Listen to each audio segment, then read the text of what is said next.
যুবকরা তোমরা বেশি বেশি ফেসবুকে মেয়েদেরকে ধর্ম শিখাও, কেমন? আরে কি বলো, পাগল নাকি? ফজরে জাগাবা না ওদেরকে? কারা কারা মেয়েদেরকে ফজরে জাগায় ভালো কাজটা করো, হাত তোলো। মেয়েটা খুব ভালো হুজুর, খুব ভালো। বললাম কিভাবে? তো হুজুর বিশ্বাস করেন কারোর সাথে কথা বলে না। আমি বললাম তুমি কি হিজড়া?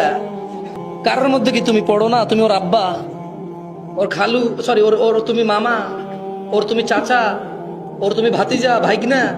না হুজুর না। তো কারোর সাথে কথা বলো না, তুমি কে? তুমি কি ওই কারোর মধ্যে না? যাই দেখো আরেকটা সীমা আরেকজনের সাথে কথা বলে, ওইখানে তুমি কারো। ওই ছেলে যখন বলে কারোর সাথে কথা বলো না, ওই কারোটা তুমি থাকো। মেয়ে বলে যে এই ছেলেটা খুব ভালো, ওকে বিয়ে করতে বলে ঠিক হইতো। তো কি হয়েছে? হুজুর আমার আব্বা মা আমার বিয়ে ঠিক করেছে, আমার বাপ মা ধর্ম বোঝে না, আমি চাই দিনদার ছেলের সাথে বিয়ে ঠিক করতে, ওরা ধর্ম বোঝে না, আমার বিয়ে একটা ছেলের সাথে ঠিক করছে, ওর দাড়ি নাই।